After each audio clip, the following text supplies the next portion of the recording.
بسم الله الرحمن الرحيم. قال الله تعالى: وأتموا الصيام إلى الليل. صدق الله العظیم.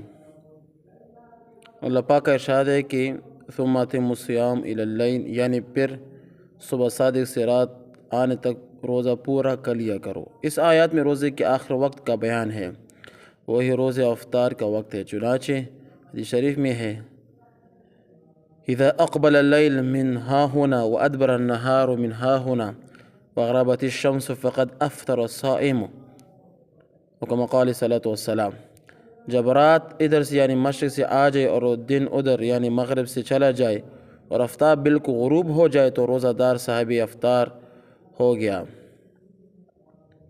حدیث میں لفظ افطر فرمایا، جس کا ترجمہ یہ کیا گیا کہ روزہ دار صاحب افطار ہو گیا۔ سرکار دو عالم صلی اللہ علیہ وسلم کے اس عنوان کو اختیار کرنے سے یہ نقطہ معلوم ہوتا ہے کہ ان لفظوں میں دونوں باتیں ادا ہو گئیں۔ اول یہ کہ اس وقت روزہ دار کو روزہ افطار کر لینا چاہیے اور کھانے پینے میں مزید دیر نہ لگائے۔ دوسرا یہ کہ شرعاً اس کا روزہ ختم ہو گیا۔ اگر غروب ہوتے ہی کچھ بھی نہ کھائے تب بھی اس وقت سے ان لوگوں میں شامل ہے جن کا روزہ نہیں ہے۔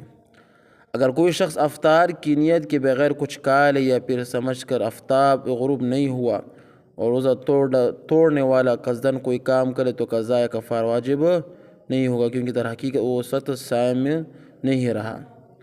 حضرت ابو درداء رضی اللہ عنہ فرماتے ہیں: کان رسول اللہ صلی اللہ علیہ وآلہ وسلم اذا كان صائما امر رجلا يقوم على نشر من الارض فاذا قال قد غربت الشمس افطر۔ جب سید الاولین صلی اللہ علیہ وآلہ وسلم سے روزے سے ہوتے تو شام کو غروب آفتاب کے وقت کسی شخص کو کسی بلند مقام ٹیلی وغیرہ پر کھڑے ہونے کے لیے ارشاد فرماتے۔ پھر جب وہ شخص غروب آفتاب کی اطلاع دیتا تو آپ صلی اللہ علیہ وسلم روزہ افطار فرما لیتے۔ اس حدیث مبارک سے مفہوم اس طرح واضح ہوگا کہ معلوم ہوگا کہ روزہ کا آخر وقت جب سورج غروب ہو جائے اور غروب ہونے کا یقین آنکھوں سے دیکھ کر ہو جائے یا دیگر آلات سے اور کسی اور طریقے سے تو روزہ افطار کر لیا جائے۔ اس کے بعد وہ روزہ افطار کرنے میں شرعی عذر کے بغیر بلا وجہ تاخیر کرنا مذموم و برا ہے۔ وقت ہو جانے پر جلد ہی افطار کرنے کا حکم ہے۔ چنانچہ حدیث میں ہے: لا یزال الناس بغیر ما عجل الفطرہ، جب تک میرے امت کے لوگ افطار میں جلدی کرتے رہیں گے وہ خیر پر رہیں گے۔ سہل بن سعد رضی اللہ تعالیٰ عنہ سے روایت ہے کہ سرکار دو عالم صلی اللہ علیہ وسلم نے ارشاد فرمایا: لا تزال امتی علی سنتی ما لم تنتظر بفطرها النجوم، میرے امت اس وقت تک میرے طریقہ پر رہیں گے جب تک وہ افطار کے لیے ستاروں کے چھٹکنے کا انتظار نہ کریں، یعنی غروب کا یقین ہونے کے بعد ہی روزہ افطار کر لیا کریں۔ حضرت ابو ہریرہ رضی اللہ تعالیٰ عنہ سے روایت ہے کہ رسول اللہ صلی اللہ علیہ وسلم نے فرمایا: احب عبادی الی اعجلهم فطرا، اللہ تعالیٰ کا ارشاد ہے کہ اپنے بندوں میں مجھے وہ بندہ زیادہ محبوب ہے جو روزہ افطار کرنے میں جلدی کرے، یعنی غروب آفتاب کے بعد بالکل دیر نہ کریں۔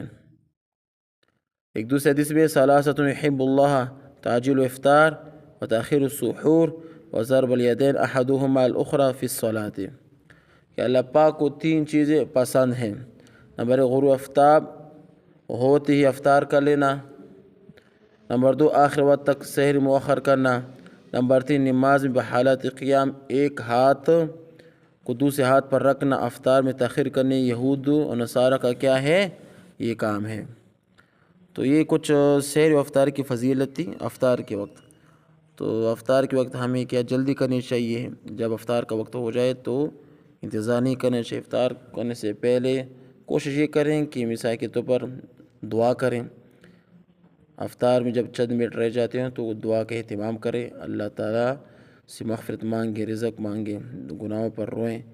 اس وقت دعا کے قبول ہونے کا وقت ہوتا ہے، اور جب وقت داخل ہو جائے تو جلدی سے افطار کر لیا کرے۔ افطار کرنے وقت پہلے کھجور کا استعمال کریں، اگر کھجور نہ ہو تو کوئی پانی لیں، اگر پانی بھی نہ ہو تو پھر کوئی میٹھی چیز لیں، اس کا استعمال کر کے افطار کر لینا چاہیے۔ وآخر دعوانا ان الحمد للہ رب العالمین۔